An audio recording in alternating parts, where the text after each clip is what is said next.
This is your weekly news bulletin, with the latest U.S. immigration news, events, announcements, and new policy changes that happened between August 8 to August 12, 2022. In this video, we will provide you the quick recap on the weekly immigration updates happened right from President Biden, Congress, Senate to every U.S. agency, such as USCIS, Department of State, DHS, embassies and more. Visit our Swat&Vee channel with your questions to see how best we can help you out your process. Please don't forget to subscribe if you're new to the channel. Now, let's get into the bulletin and find out what is the latest happening around the U.S. immigration. Number 1. September 2022 Visa Bulletin released. The U.S. Department of State released the Visa Bulletin for September 2022. There was no change in wait times for family-based categories. Employment-based categories also saw very little change. For September, family-based applicants must use the dates for filing. Employment-based visa applicants must use the final action dates chart, as must applicants filing from outside the United States. Number 2.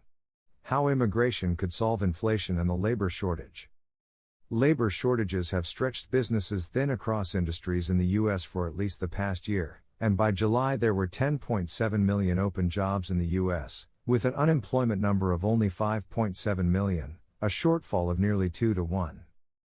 This means that even if every American in the workforce went back to work today, there would still be approximately 5 million open jobs.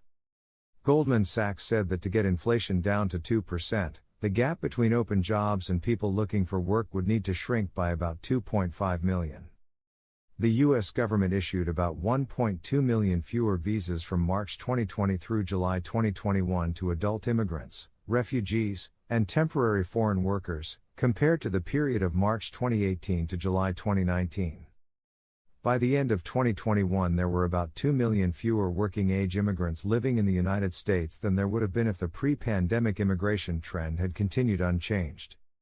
Because of the high number of open jobs compared to available workers, increasing the number of immigrant workers in the U.S. would ease labor shortages without taking jobs from Americans.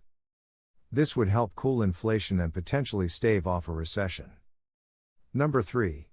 Investigation exposes secret history and intent of the U.S. government's family separation policy.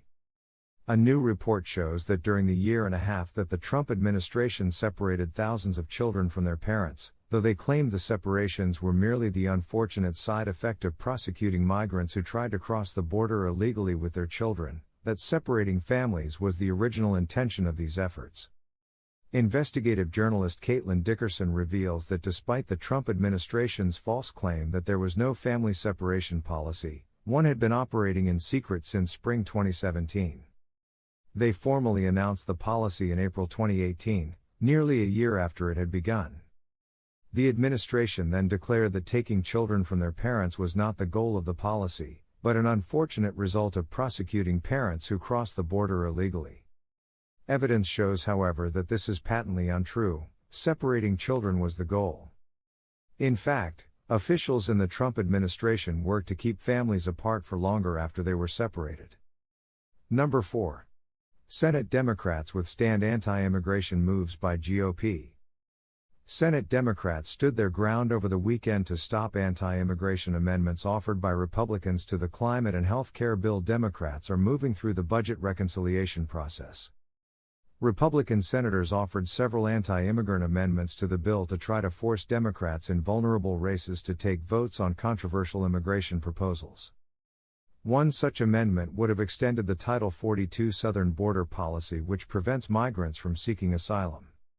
Republicans, however, were unable to attract any Democratic votes, which helped allow the final package to retain the support of progressive Democrats, who just last week had sworn to vote against the bill if Republican poison pill immigration amendments were added during the vote-a-rama.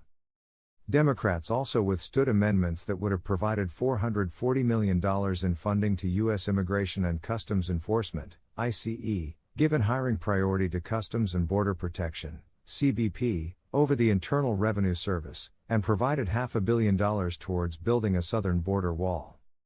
The bill, officially called the Inflation Reduction Act, will tackle climate change by investing in domestic energy production and manufacturing, pay down the national deficit by about $300 billion, lower the cost of prescription drugs, and reduce carbon emissions by roughly 40% by 2030. Number 5. Texas governor buses migrants to NYC, intensifying political feud. Texas Governor Greg Abbott started busing migrants from the southern border to New York City late last week, intensifying the political showdown with New York City Mayor Eric Adams. Abbott, a Republican, has bused thousands of asylum seekers to East Coast cities since April in protest of President Biden's border policies. He and Adams have engaged in a public battle over social media in recent weeks. Adams has called the policy a political stunt and accused Abbott of using innocent people as political pawns to manufacture a crisis. "This is horrific when you think about what the governor is doing," Adams said Sunday while greeting migrants at the Port Authority bus terminal.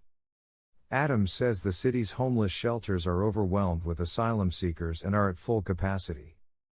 City officials say there is currently a 1% vacancy rate at shelters and plans are underway to make 11 emergency hotel rooms available.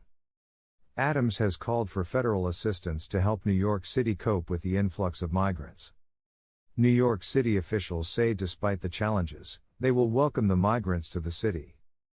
Governor Greg Abbott is continuing to play with the lives of human beings. "We think this is cruel, it's disgusting and it's pure cowardice," said Manuel Castro, Commissioner of the Office of Immigrant Affairs. That's all we have for you in this bulletin. I hope you guys found this video extremely helpful. If you know anybody that could benefit from this information, definitely make sure to share this video with them. We are all about empowering you with knowledge. So the more people that can benefit from this video, the more people we want watching this video. If you like this video, please make sure to hit that thumbs icon. Thanks for watching, and don't forget to subscribe and hit on the notification bell for more immigration updates. Bye!